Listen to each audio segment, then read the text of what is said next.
Pessoal, boa noite, acho que a turma está entrando aí. Se vocês puderem dar uma sinalizada se o som tá bom, só para a gente começar aqui, ó. Só ver se está ok aí o som.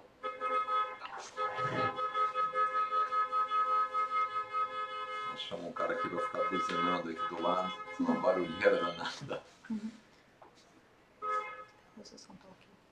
Tá ok. Se puderem dar um ok quanto ao som, seria muito bom, só para a gente saber se está dando para ouvir bem. Legal. Bom, pessoal, vamos lá, estamos fazendo o terceiro live aí, dentro daquela ideia que a gente falou de toda segunda fazer esse bate-papo aí, começando às 7h15, cerca de 20, 25 minutos, para a gente interagir mais. E o tema que eu coloquei, até mandei para vocês aí, ó, hoje eu queria falar um pouquinho daquela votação, semana passada, da LDO, da Lei das Diretrizes Orçamentárias, e eu acho que ela explica bastante o que a gente tem para mudar aí no governo, né? Só para lembrar, para quem não acompanhou, essa lei ela serve para ajudar na elaboração e da definição do orçamento.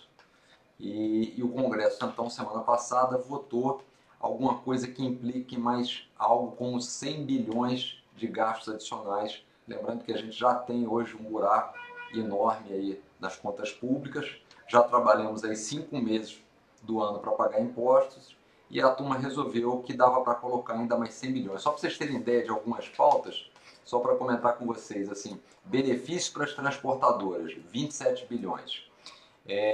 Refinanciamento para empresas com dívidas, 21 bilhões de reais. Um outro item que nem está estimado ainda, mas é a permissão para a criação de mais 300 municípios. Lembrando que no Brasil mais de 60% dos municípios não fecham as contas hoje, mas o pessoal achou que podia criar mais 300.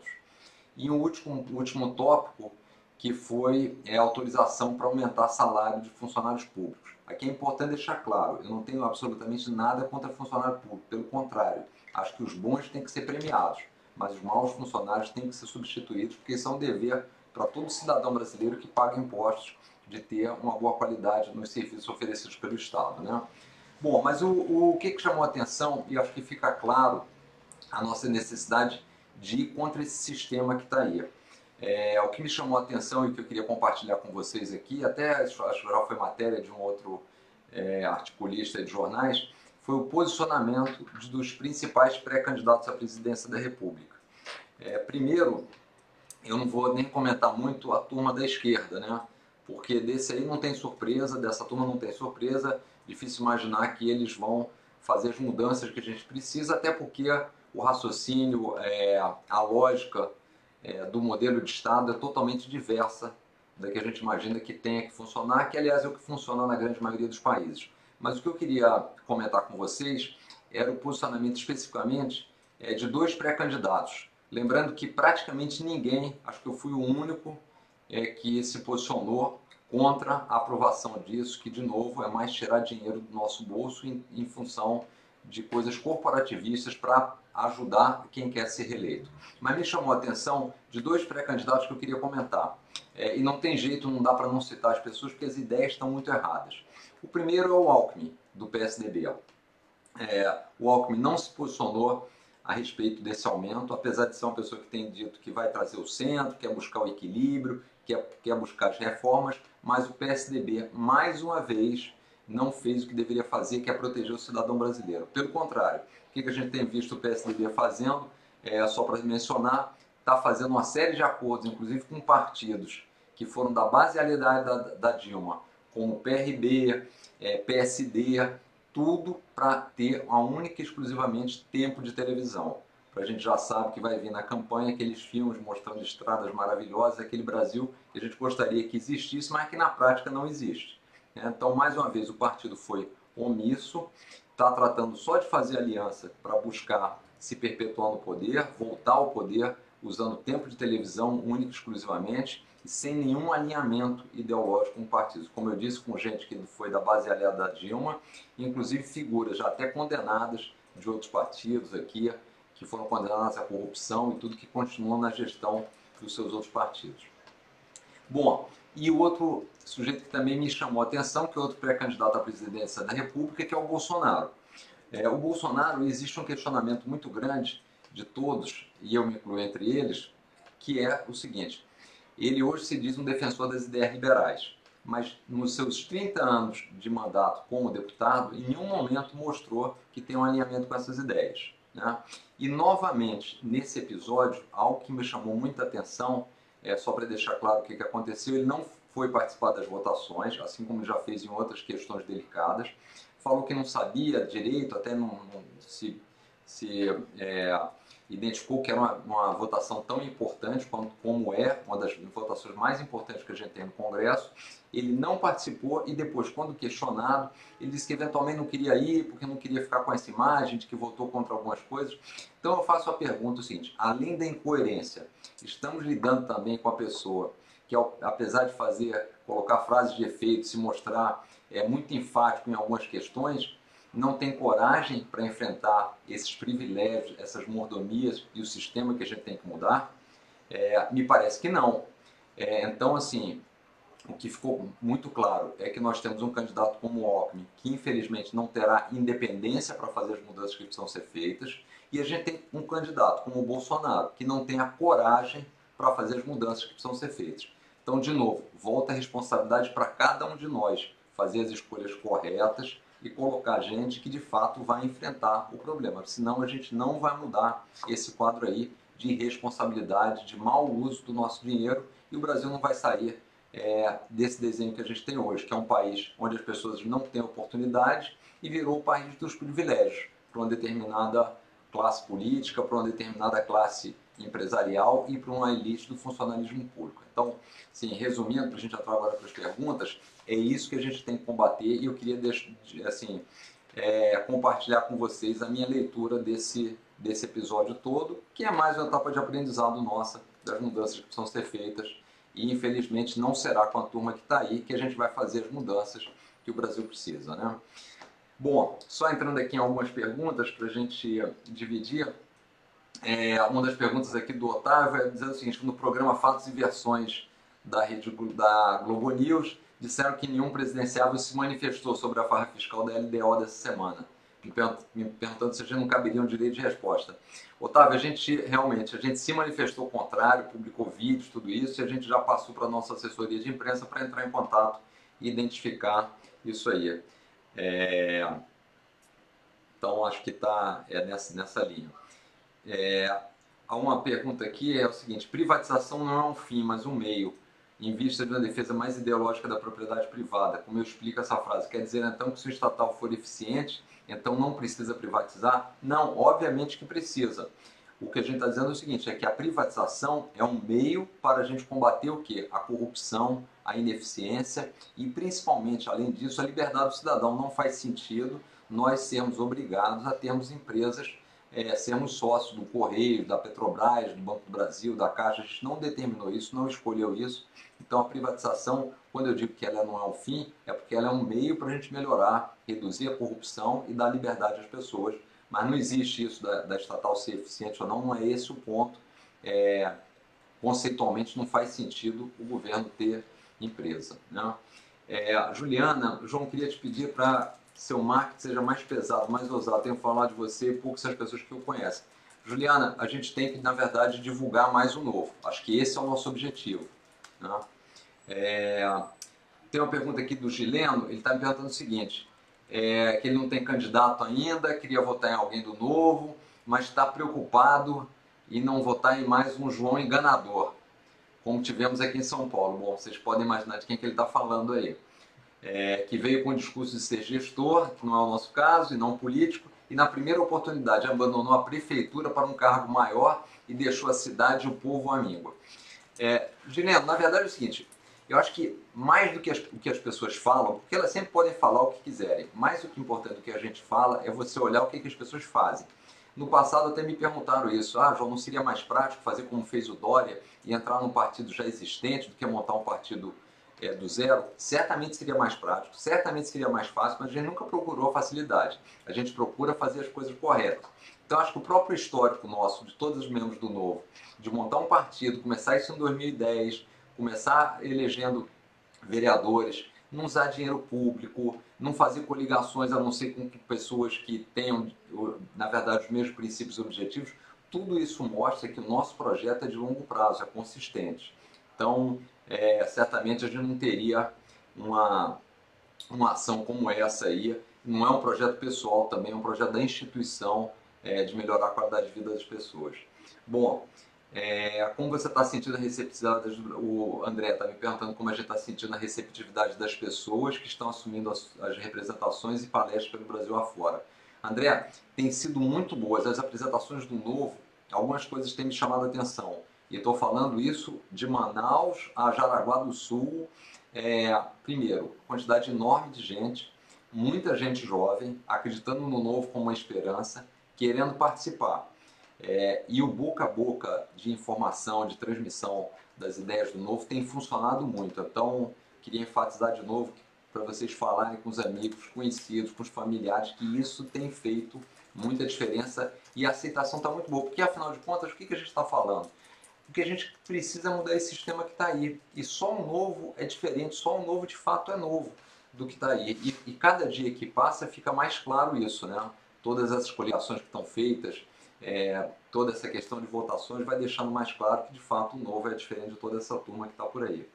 Estão dizendo o seguinte, e-mails corruptos, a Silvana, aos e-mails corruptos, como vai fazer? Estão dizendo que você é mais um e forte, pois tem o aval dos bancos. Ô, Silvana, não temos aval do banco nenhum, a gente está aqui desde o início para defender o cidadão brasileiro, aumentar a concorrência em todos os setores, especialmente no setor bancário. E o Novo é totalmente apoiado pelos seus filiados. Agora, uma coisa que a gente tem que estar atento é que na medida que a gente cresça, começarão a sair coisas em relação ao Novo. Eu já vi, por exemplo, recentemente, muitas pessoas, assuntos que eu já falei de forma recorrente sobre posicionamentos meus, sobre posicionamentos do Novo, e às vezes saem notícias dizendo exatamente o contrário. Então, a sugestão que eu dou, pesquisem Facebook do Novo, YouTube de entrevistas minhas, o nosso canal no Facebook, no Instagram, porque haverá sempre questionamentos e na medida que a gente cresça será normal, como a gente quer ir contra esse sistema, quem está no sistema vai querer se proteger e para se proteger vai querer nos excluir do processo ou inventar coisas que não fazem sentido, né? Vamos lá, Luiz Campos Salles. João, como você tem de enfrentar o déficit fiscal? Colaboração com o Congresso que só vai continuar, não é dando que se recebe. Luiz, o que a gente tem que fazer é mudar esse Congresso. Eu tenho falado sobre isso, tem pessoas lá no Congresso que não dá para negociar. Como é que eu vou chegar para o Sarney e dizer que não precisa ter 90 assessores para um senador? Que pode ter muito menos que isso. Ou para o Renan Calheiros, de dizer que a gente não vai fazer nomeação nas estatais baseada em político, mas sim em questões e critérios técnicos. Então, tem uma turma aí que a gente tem que varrer do Congresso e tentar renovar o máximo que a gente consiga. Lembrando que quem renova são vocês, através do voto.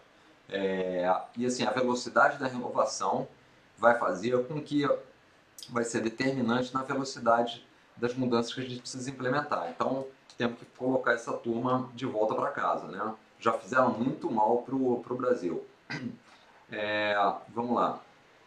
O Rafael, que mora na Nova Zelândia, aqui temos um único imposto sobre bens e serviços, que é de 15%, só isso. Você acha que seria possível de se fazer algo parecido no Brasil? Rafael, é exatamente o que a gente quer fazer. Juntar PIS, COFINS, ISS, IPI e ICMS, que traz uma complexidade enorme de cálculo, são inúmeras legislações diferentes, juntar num único imposto exatamente sobre o valor agregado. É isso que funciona na Europa, é isso que funciona nos Estados Unidos. A gente não tem que inventar roda, vamos pegar as coisas que funcionam lá e adotar aqui, simples assim. O que fazer para promover o funcionário público eficiente? Pergunta aqui o João Paulo Campos.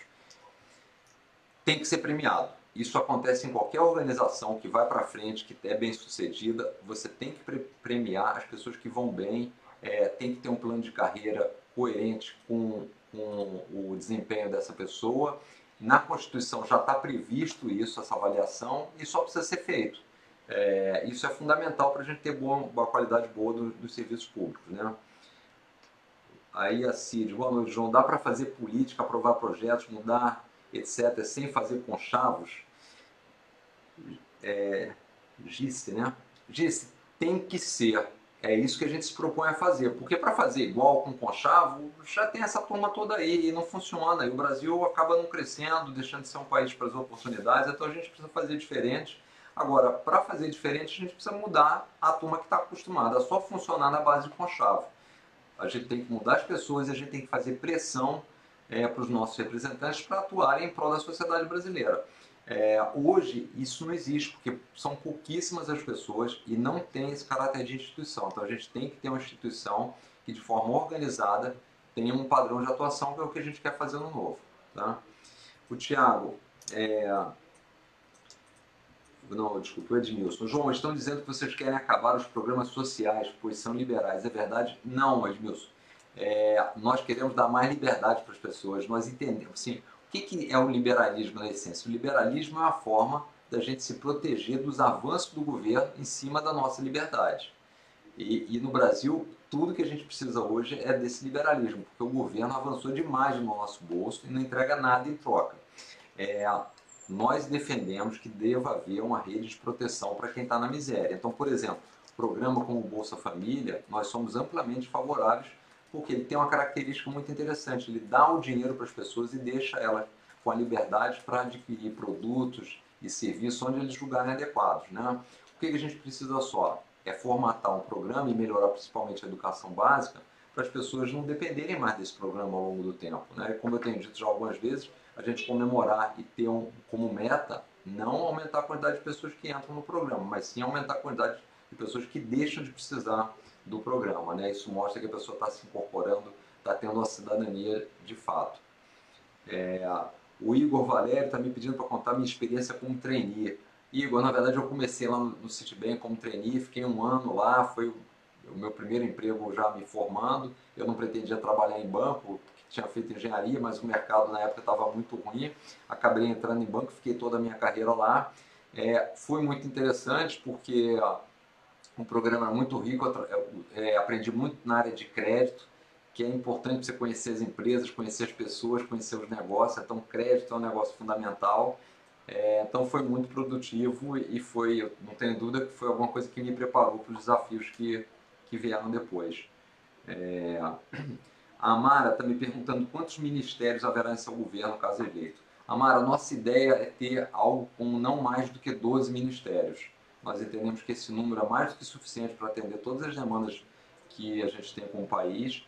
É um número que dá para ter uma funcionalidade, quer dizer, a gente trabalhar bem com espírito de time, de equipe, e principalmente ter quadros técnicos e não indicações políticas nessas funções. Ana Maria, sou professora e gostaria de saber o que o senhor pretende nesta área, onde estamos sofrendo uma grande desvariação e violência. Obrigado e boa noite.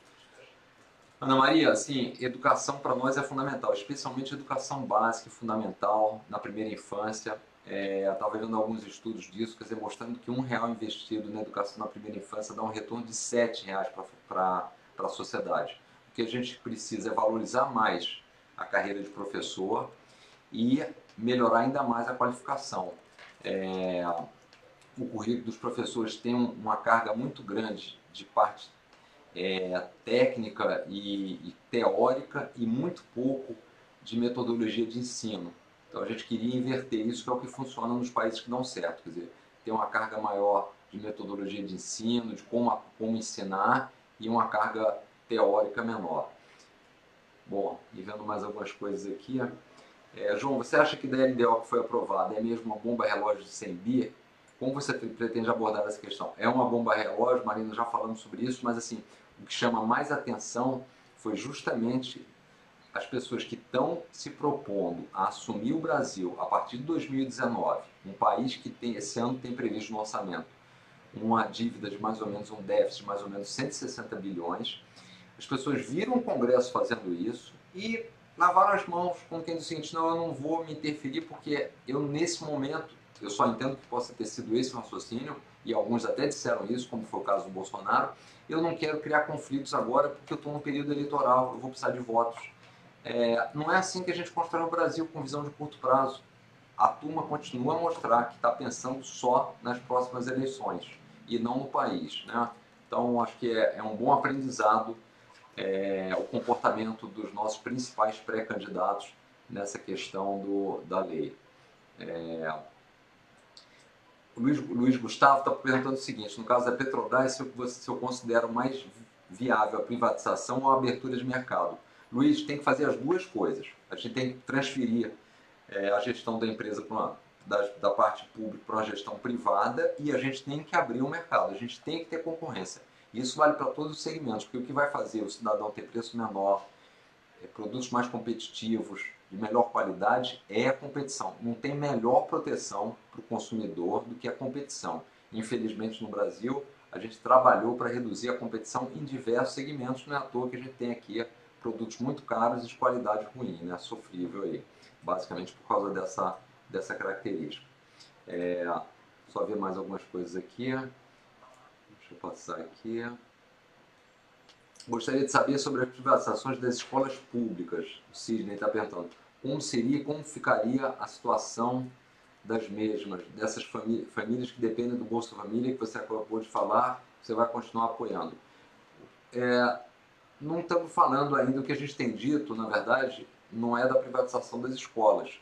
O que a gente tem dito é que a gente gostaria de, assim como do Bolsa Família, para começar experimentalmente, dar recursos para as pessoas usarem na educação. Isso permitiria a elas que pudessem eventualmente colocar os seus filhos numa escola privada, onde a qualidade do ensino, em regra, é bem melhor do que a qualidade do ensino público. Então é esse que é o objetivo, mas certamente a gente tem que melhorar a gestão das escolas públicas do Brasil, né? Isso passa de novo pelo Estado e pelo município também. O Jefferson está perguntando aqui sobre o Pacto Federativo, se no meu governo será discutido sobre a possibilidade dos municípios terem maior participação no dinheiro dos impostos, pois são os municípios que atendem diretamente as pessoas. Jefferson, certamente, a gente tem falado aí até nas apresentações que uma coisa que a gente gostaria de fazer é um novo Pacto Federativo, com mais autonomia para os estados e para os municípios. De novo, o dinheiro tem que sempre ficar mais próximo do cidadão, preferencialmente no bolso dele, ao contrário do que a turma está fazendo, mas a gente gostaria de deixar o dinheiro mais próximo do estado e do município, porque é no município que as pessoas moram, é lá que as coisas acontecem e a nossa fiscalização como cidadão é muito mais eficaz no município do que no nível federal. E a gente acaba com esse toma lá da cá, quer dizer, que o prefeito acaba tendo que ir de pires na mão no governo federal, pedir recursos, e aí faz uma negociação para apoiar um deputado.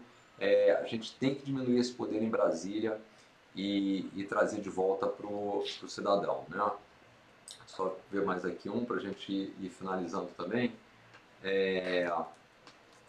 Só pegar aqui do Luiz, como você pretende enfrentar... tem aqui do Luiz de Campos, perguntou como eu pretendo enfrentar o déficit fiscal. A gente já falou um pouco, mas assim, tem muita coisa, muita economia que pode ser feita. A primeira coisa que a gente vai ter que fazer, não tem dúvida, é a reforma da Previdência. Ano passado foram 269 bilhões de déficit, então a gente tem que atuar aí, não tem outro jeito, essa é a primeira medida que precisa ser feita, porque senão em pouco tempo todo o dinheiro arrecadado vai só para pagar a aposentadoria. Lembrando que o déficit da Previdência do setor público por pessoa é 16 vezes maior do que o déficit da Previdência do setor privado. Então, quando no setor privado o buraco hoje é dos 5 mil reais, no setor público o buraco de cada aposentado é de cerca de 78 mil reais. Então, aí que a gente vai ter que fazer as mudanças. Bom, e só para terminar, a Débora está perguntando o seguinte: acha que esse país tem jeito? Ela acredita. Débora, eu não tenho dúvida. Quando a gente começou de novo lá em 2010, a gente não imaginava o tamanho do trabalho que ia ter. Mas assim, a cada dia que passa, vendo os desafios que a gente tem, que não são fáceis, mas vendo o nível de conscientização das pessoas, a participação de todo mundo, e o principal, que é o entendimento, e que é um dos desafios nossos passar para as pessoas, que é o entendimento dos problemas do diagnóstico, o que a gente tem que mudar. Agora, o que é importante nisso, né? Acho que queria dividir com vocês, quer dizer, o nosso grande problema no Brasil hoje é o sistema que a gente tem hoje, o sistema político que nos coloca totalmente à mercê desse processo. A turma hoje andou dando aumento de novo para os deputados, lá, aumentando seus salários, como a gente falou aqui, aumentando mais 100 bi de custos. Então a gente tem que trocar essa turma. E o que eles fizeram durante muito tempo, né? Tem dividido a sociedade brasileira. Porque a forma da gente combater esses políticos e fazer as mudanças é ter uma sociedade um pouco mais unida, entendendo que o problema está lá, que é um problema de representação, que a gente tem que mudar essas pessoas. E o trabalho todo de grande parte dos políticos tem sido dividir a sociedade. Nós contra eles, empregado contra patrão, homem contra mulher. Por quê?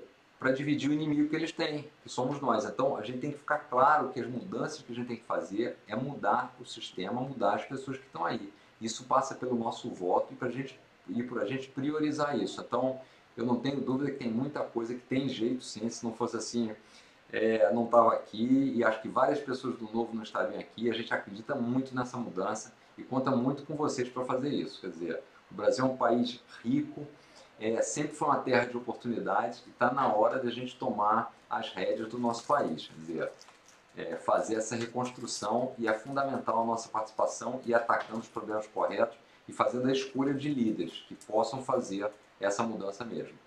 Bom, era isso aí. Essas próximas semanas, só para vocês saberem, tem uma agenda grande lá no Sul. Vamos visitar algumas cidades lá do Rio Grande do Sul. Mas vamos manter em contato, vai ter muitas postagens aí, a gente vai deixar vocês acompanhando aí o que a gente estiver fazendo, e semana que vem, um novo bate-papo, depois a gente confirma, provavelmente nesse mesmo horário, mas a gente dá notícia aí ao longo da semana. Boa semana a todas aí, e obrigado aí por terem participado a todos. Boa noite aí, grande abraço.